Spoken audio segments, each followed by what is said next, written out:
दूसरा नियम, भाई मंदिर मस्जिद तीर्थ दर्शन ना पूजो मात मसाणी हो। मंदिर तीर्थ दर्शन ना पूजो मात मसाणी हो। अस्थि विसर्जन पितर पूजा ना बूजा पड़वाणी हो। ना बूजा पड़वाणी। भाई घर छूटो या जग रूठो, चाहे रूठो ये संसारा हो। कौन सुने मेरी काल नगर में, जय गुरु रूठ गया मारा हो। गुरु रूठ गया। अब जैसे किसी इंसान को भयंकर रोग हो गया, कैंसर हो गया, कोई और लाइलाज बीमारी हो गई, अब उस बीमारी में उसको पीड़ा है, उसको दर्द हो रहा, उसको परेशान हो रहा, सांस लेने में दिक्कत, फ्रेश होने में दिक्कत, चलने फिरने में दिक्कत है, अंदर दर्द हो रहा है।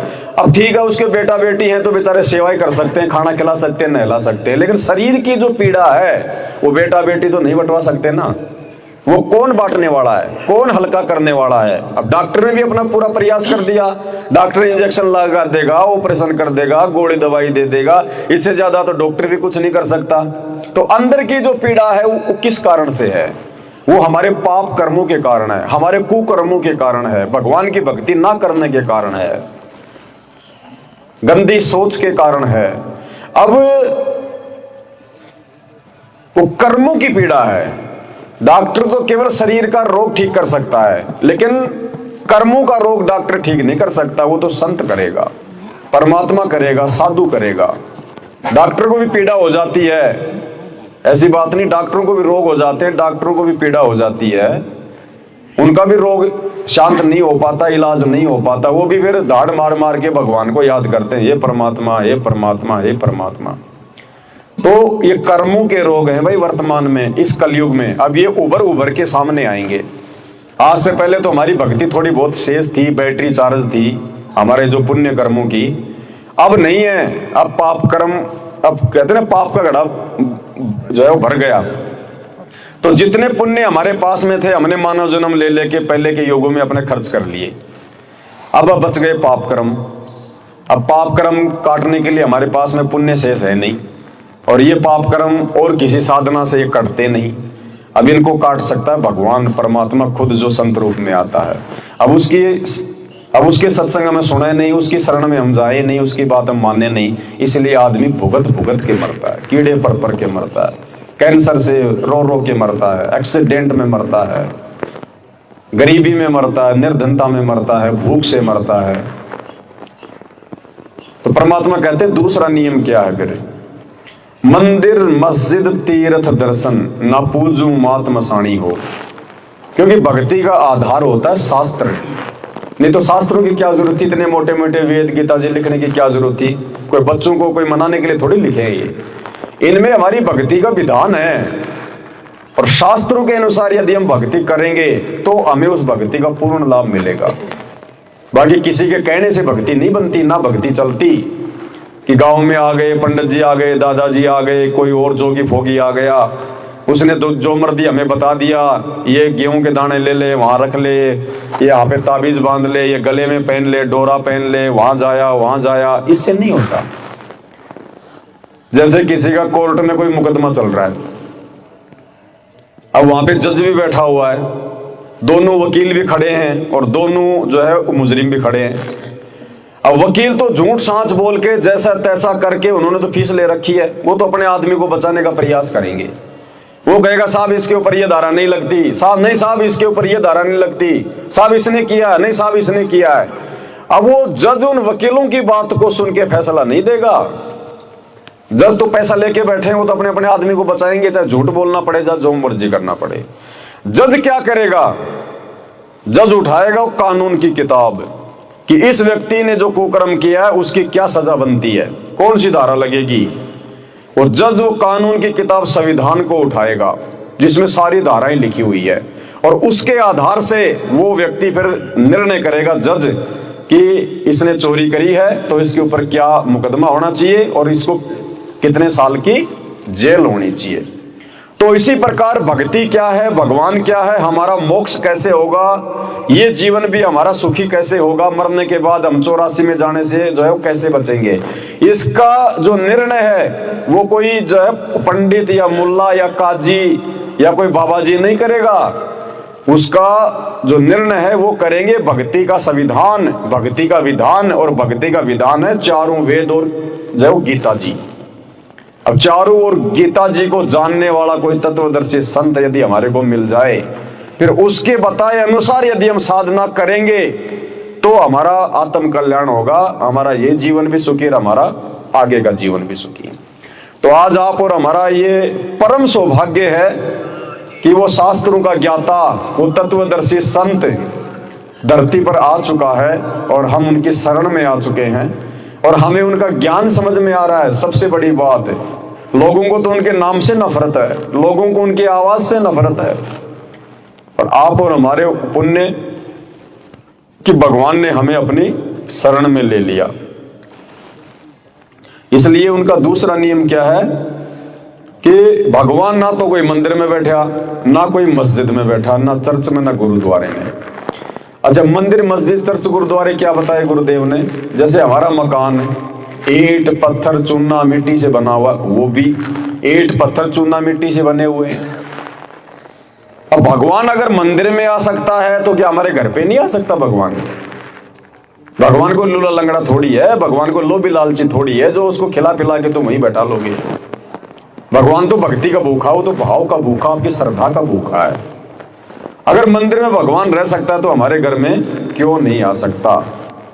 भगवान को लाने की जो प्रोसीजर है वो हमने अपनानी पड़ेगी। सबसे पहले हमने जो है गुरु बनाना पड़ेगा और फिर गुरु के बताए अनुसार साधना करनी पड़ेगी, तब जाके भगवान हमारे घर पे आएगा। तो मालिक ने नियम बताया कि मंदिर में नहीं जाना, मस्जिद में नहीं जाना, किसी भी तीर्थ पर नहीं जाना।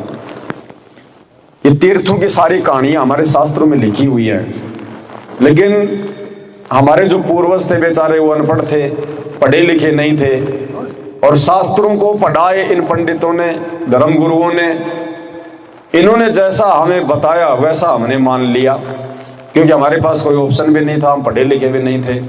आज से पहले मोबाइल भी नहीं थे कि भाई मोबाइल पे देख लो इस श्लोक का क्या जय अर्थ बनता है। तो हम लोग देखा देखी में भक्ति कर रहे थे, हमारे बाप दादा कर रहे थे, हम भी करने लग गए, हम जो कर रहे हो हमारे बेटा बेटी करने लग गए। तो इससे भी बात नहीं बनती है।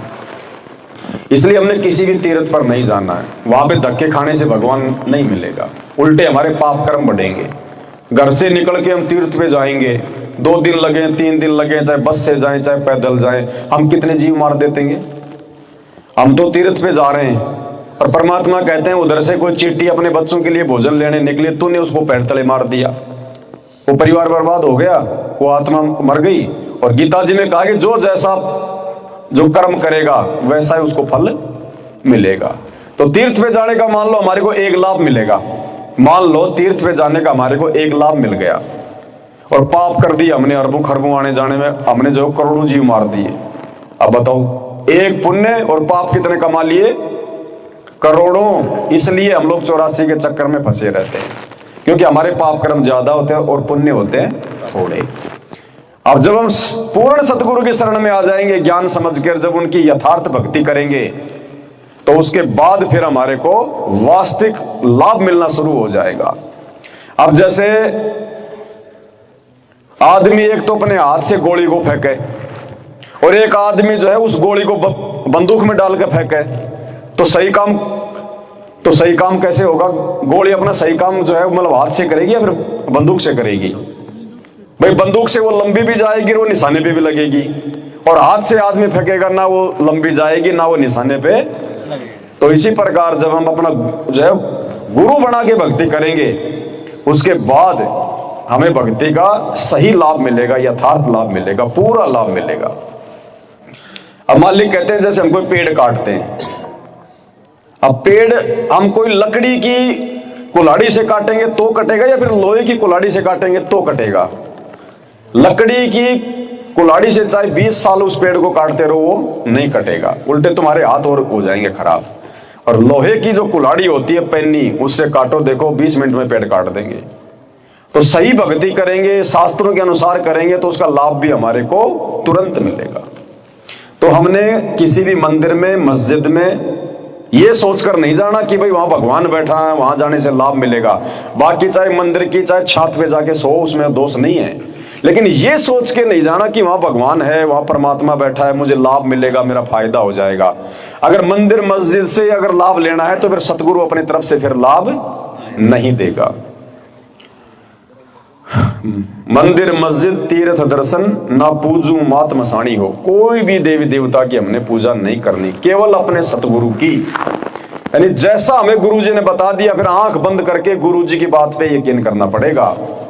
परमात्मा कहते हैं 100 वर्ष तो सतगुरु की पूजा और एक दिन आन उपासी, वो अपराधी आत्मा फिर पड़े काल की फांसी।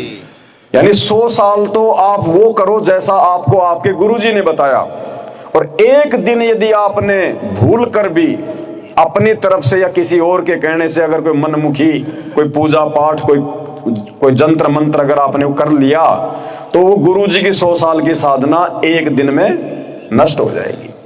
तो ऐसी गलती हम क्यों करें भाई।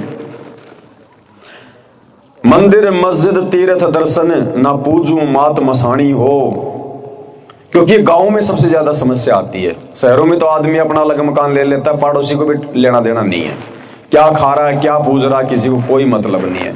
मर भी जाए तो उस समय तक मालूम नहीं पड़ता जब तक उस मकान से मतलब जो सड़ांध ना आए। कोई किसी को डिस्टर्ब नहीं करता क्या कर रहा अगला क्या खा रहा है। ये गांव में ज्यादा समस्या है। बेहतर तरह की पूजा पाठ, बेहतर प्रकार के छोटे मोटे, कभी तो हमारा ये हमारा वो प्रोग्राम है, हमारा ये प्रोग्राम है। तो थोड़ा सा हमने संघर्ष करना पड़ता है गांव में, और संघर्ष हम उसी समय कर पाएंगे जब हम ज्ञान अच्छे से समझ लेंगे।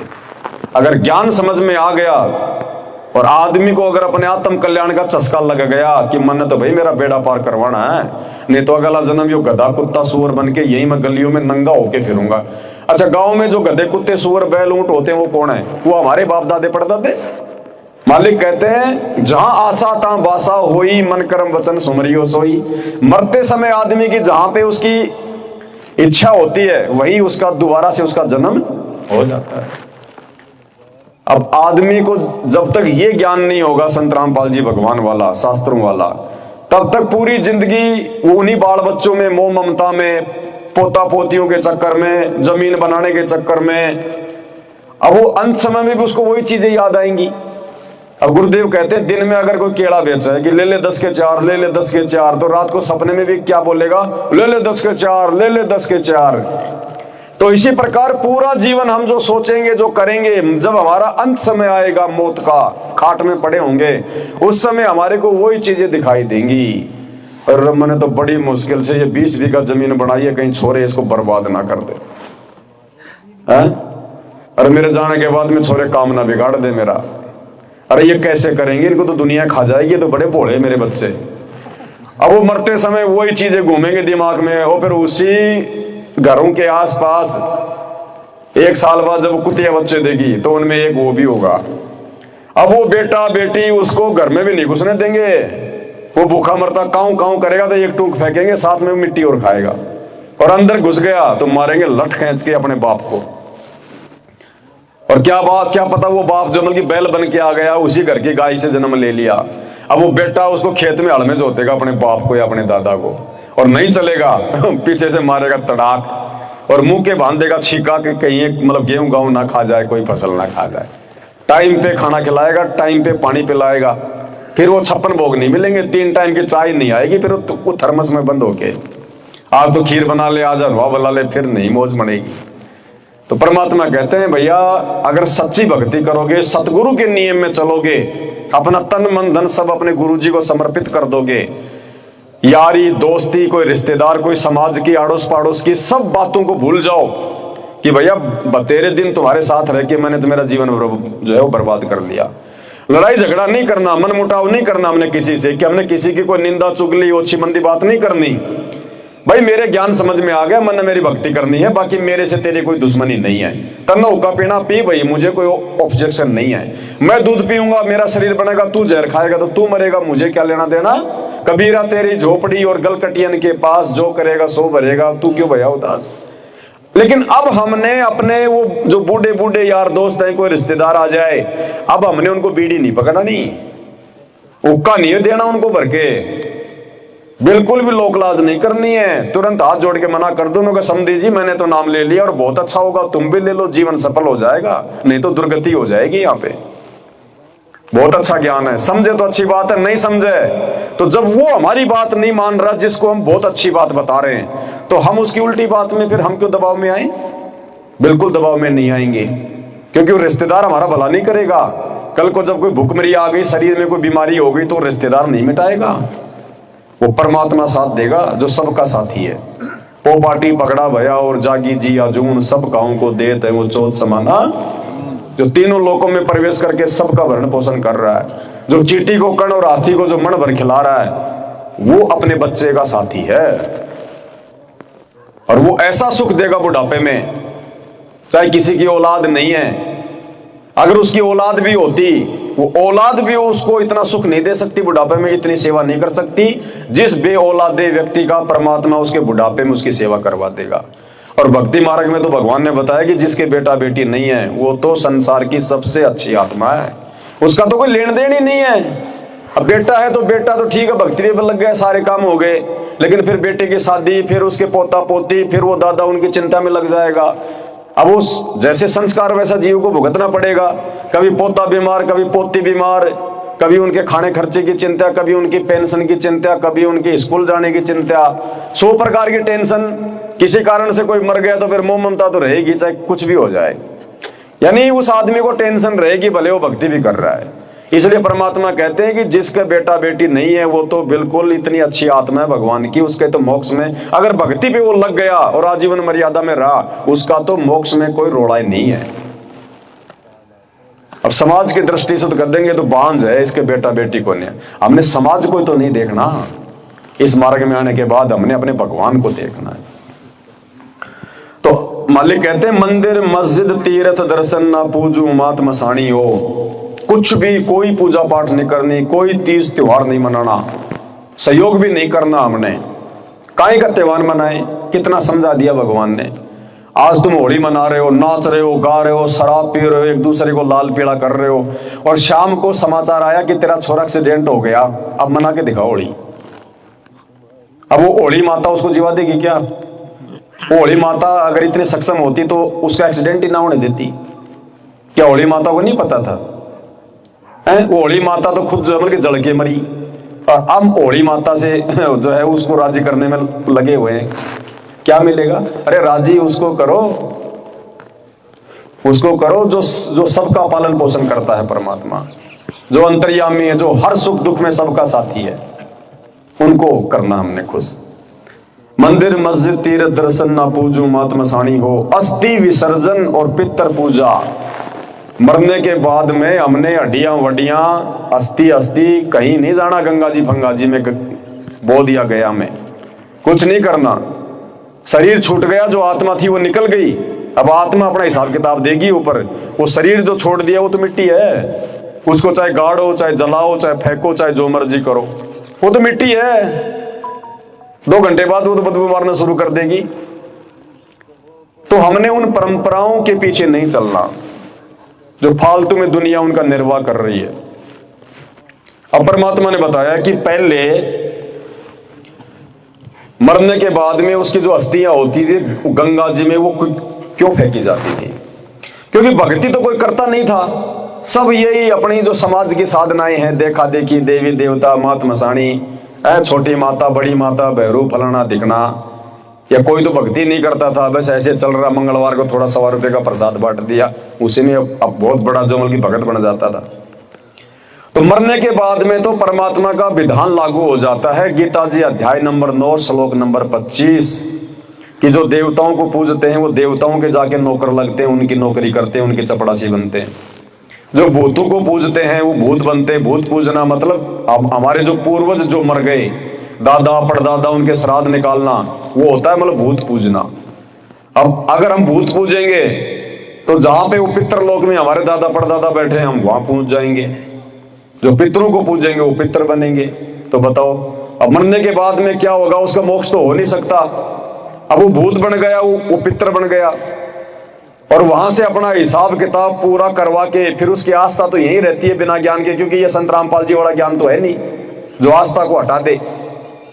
तो वो वापस कहां आएगा, इधर ही आएगा फिर वो आत्मा कि मेरा शरीर मेरा शरीर मेरा शरीर, वो अपने शरीर को ढूंढता। अब उसके आने से पहले उसको जड़ा फड़ा के उसको गंगा जी में उसकी सारी हड्डियां वड्डियां उस पानी में डाल देते थे। ना रहेगा बांस ना बजेगी। ये शुरू में नहीं जलाया करते थे कोई भी, शुरू में कोई जो है गंगा जी में नहीं डाला करते थे अस्थियों को। लेकिन धीरे धीरे लोगों ने देखा कि भाई उसके घर में भी कोई प्रेत बाधा, उसके घर में भी भूत बाधा। तो किसी ने बताया कि भैया वो जो आत्मा है ना वो वापस आई है और वो उन हड्डियों से चिपक जाती है शमशान घाट में कि मेरे को यहाँ पे जलाया गया था। अब वो हड्डियों का कोई टुकड़ा पड़ा है, कोई दांत पड़ा है, कोई कुछ पड़ा है, तो वो उनसे चिपक जाता था कि ये मेरा शरीर है मेरा शरीर है, छोड़ता नहीं उसको। और फिर ये जो सेवड़े होते हैं, जो शाणे होते हैं जंत्र मंत्र करने वाले, ये शमशान घाट में जाके जंत्र मंत्र करके उन आत्माओं को अपने वश में कर देते थे। और फिर ये किसी का मतलब भला कर देते थे, ये किसी की मूठ छोड़ देते थे, किसी का मतलब बुरा करवा देते थे। जैसे गांव में होता ना, भाई इसके ऊपर मूठ छुड़वा दो, भाई इस पे मतलब जंत्र मंत्र करवा दो। तो फिर वो उन शाणों के पास जाया करते थे, वो शाणा लेके पैसा 1500 रुपया वो उनके पड़ोसियों के ऊपर भूत छोड़ देता था उन आत्माओं को मंत्रित करके। तो फिर लोगों ने समाधान निकाला कि ऐसा करो, उसके आने से पहले पहले, क्योंकि गरुड़ पुराण के अनुसार 12 या 13 दिन में पूरी प्रोसीजर उनकी जो है कंप्लीट हो जाती है ऊपर की। तो उससे पहले पहले हमने वो 13वीं का जो प्रोग्राम वो करना शुरू कर दिया कि इसके जो 12-13 दिन है ये कंप्लीट करो और इसकी हड्डियां वड्डियां सब जाके गंगा जी में। तो वो जब वो आत्मा वापस आती है तो वो देखती है मेरी हड्डियां मेरा शरीर, तो उसको ना हड्डियां मिलती ना शरीर मिलता। फिर जाता वो अपने जो घर की तरफ है, तो वहां पे मरते जो वो कील ठोक देते थे पहले। अब वो घर में भी नहीं बढ़ सकता, शमशान घाट में भी जो उसका जो शरीर नहीं है, तो थोड़े दिन चक्कर काट के जो है वो भरम फिर के फिर वापस चला गया। इसलिए वो अस्थियां गंगा जी में डाली जाती थी अपने स्वार्थ के लिए कि वो मेरा बापू वापस ना आ जाए, मेरा दादा वापस ना आ जाए। अब हम लग गए भक्ति पे, अब हमें पूर्ण परमात्मा की जो है भक्ति मिल गई। अब ना हमने भूत बनना, ना हमने कोई पितर बनना। और यदि हमने नाम ले लिया और हमारे दादा ने हमारे बाप ने नाम नहीं लिया, और बाप यदि वो मर गया और हम यदि भगत हैं, अपने घर में अगर संत रामपाल जी की भक्ति है तो भूत के चाहे भूत का बाप आ जाओ वो हमारे आसपास भी नहीं आ सकता। तो हम क्यों गंगा जी जाएं, क्यों फालतू में अपना समय बर्बाद करें जब भगवान हमारा रखवाड़ा बैठा। तो इसलिए नॉर्मल जो क्रियाकर्म है, चाहे कोई दफनाता है चाहे कोई उसको मतलब जलाता है, वो अपना काम वो करो। लेकिन हमने वो पिंड भरना, उसके मुंह में आटा देना, घी डालना, वो जीते जीते उसको सूखे टुकड़े खिलाते थे। रोटी भी कभी बेचारे को चौपड़ के नहीं दी, मरने के बाद उसके मुंह में घी डाल रहे हो। तो ये फालतू की परंपराएं हैं, परमात्मा इनसे नाराज होता है। वो मटका मुटका फोड़ना, शमशान घाट में जाना, एक लकड़ी तो दे उठा के लकड़ी ये ले डाल दी, क्यों भाई? ये परंपरा है। अरे पहले के टाइम में तो कोई साधन नहीं होता था, पहले के टाइम में कोई साधन नहीं था कि भाई कोई ट्रैक्टर होता था या कुछ और होता था कि लकड़ी वकड़ी डाल के वहां लगा दो। अब पहले भाई मतलब जिस भी आदमी को मालूम होता था कि भाई वो फलाना मर गया तो वो अपने घर से उठा के अपने यहाँ पे लठ और वो चल पड़ता था। जिसको पता चल गया छोटी मोटी कोई लकड़ी लेके चल पड़ा, और 100-200 आदमी इकट्ठा होते थे तो उसी की जो मतलब की चिता बना दिया करते थे। अब आजकल तो सब कुछ मोल मिलता है, 2 मिनट में फोन कर दिया, हाँ जी अर्थी चाहिए, आज साहब 500 रुपए की ये ले जाओ, 2 मिनट में बड़ी बनाई अर्थी मिल गई। शमशान घाट पे लकड़ियों का ढेर लग रहा है, हाँ जी 400 रुपए क्विंटल है जी, दो जी 5 क्विंटल। अब फिर हमने वो छोटा डालने की जरूरत क्या पड़ गई, वो छोटा सा लकड़ी का टुकड़ा डालने की क्या जरूरत पड़ गई उसमें, वो परंपरा बन गई। इसलिए परमात्मा कहते हैं मन कर धीर बांध ले रे बोरे, छोड़ देना पछलियों की वो परंपराएं हमने छोड़नी है। अब हमने अब ये भक्ति वाली परंपरा में पढ़ना है, जैसा गुरु जी ने बता दिया वैसा ही करना है। नाम लेने के बाद चाहे दुनिया कुछ भी कहे, चाहे रिश्तेदार जो मर्जी कहे, सुख दुख में जाओ कोई दिक्कत नहीं, भगवान ने मना नहीं किया। भगवान कहते हैं कि रिश्तेदार भी तो हमारे ही भाई बंधु हैं, वो भी तो हमारे ही मतलब रिश्ते नाती हैं, लेकिन उनके उल्टे काम में सहयोग नहीं करना हमने। गुरुजी ने जो मर्यादा बता दी वो हमने नहीं तोड़नी। रिश्तेदार नाराज हो गया तो कोई बात नहीं है, वो तो 6 महीने बाद में दांत निकालता हुआ वापस आ जाएगा, अजी कोई बात नहीं, छोटी मोटी बात तो होती रहती है। और ये नियम मर्यादा तोड़ के यदि हमने अपने गुरुजी को नाराज कर दिया तो भाई फिर 84 लाख योनियों का भयंकर चक्कर काटने के बाद ही कभी मालिक सुनेगा तो सुनेगा। तो ऐसा पंगा क्यों मोल ले। मालिक कहते हैं कुलकर्णी के कारण हंसा गया बिगो। कुलकर्णी मानी अपने समाज की बातों में आके, भाई बंधुओं की बातों में आके, रिश्तेदारों की बातों में आके, लोगों की बातों में आके हंसा गया बिगो, यानी तू फैल हो गया, तू भक्ति से तूने मर्यादा तोड़ दी। और कहते हैं फिर ये भाई बंधु तेरा क्या कर लेंगे जब तू 4 पाया का गधा बनकर जब तू रोडों पे घूमेगा। भक्ति करी नहीं, मर्यादा में रहा नहीं, अगला जन्म 84 में बन गया गधा। अब उस समय तेरे वो भाई बंधु रिश्तेदार तू जिनके पीछे तू मतलब चला करता था, तूने भक्ति नहीं करी, अब वो तेरा क्या बचाव करेंगे। अब तेरे को जींस पहनाएंगे क्या तेरे रिश्तेदार, या खाने को तेरे को मतलब टमाटर देंगे। वो जो कर्म तूने किया अब तू ही भोग उनको। इसलिए संत ज्ञान देके ये बातें हमें सबसे पहले बताते हैं ताकि आगे हम ऐसे झंझट में पड़ के दुख ना उठाएं। तो हमने कोई भी अस्थि विसर्जन वगैरह नहीं करना, ना हमने किसी के साथ में गंगा जी में उनकी अस्थियां डालने के लिए जाना है, ना हमने कोई पितृ पूजा करनी है, ना कोई श्राद्ध निकालना है, कुछ नहीं करना हमने। और ये नाम लेने के बाद संत रामपाल जी भगवान वाला परमात्मा गारंटी दे देता है कि बेटा 108 पीढ़ी तो तेरी आगे की होंगी पार, चाहे वो किसी भी जन्म में पार हो, लेकिन परमात्मा तेरी आगे की 108 पीढ़ियों तक का उद्धार करेगा।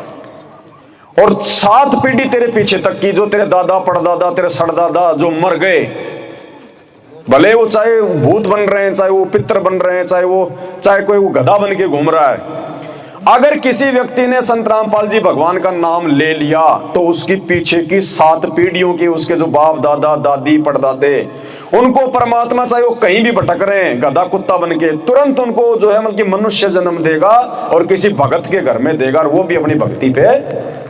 तो श्राद्ध क्यों निकालते हैं, अपने बाप दादाओं के लिए निकालते हैं। अब बाप दादाओं को तो भगवान ने मानव का रूप दे दिया, वो तो भक्ति पे कर रहे हैं, फिर हम कहेंगे श्राद्ध निकालेंगे, हमें जरूरत नहीं फिर श्राद्ध निकालने की। और श्राद्ध निकालने से भी कौन से शास्त्र में लिखा हुआ है कि उनका मोक्ष हो जाएगा। ये तो पंडितों ने अपना पेट भरने के लिए, खीर पूड़ी हलवा खाने के लिए लोगों को मूर्ख बना रखा था। तो अब हमने उन चीजों में ध्यान नहीं देना।